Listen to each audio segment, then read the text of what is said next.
Kaže pesnik, paučina kao tkanina nepromočiva.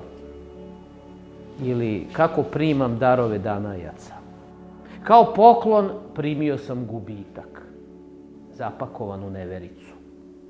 Kao vernik sigurnosti, pre raspakivanja, navukao sam rukavice, nevidljive nade.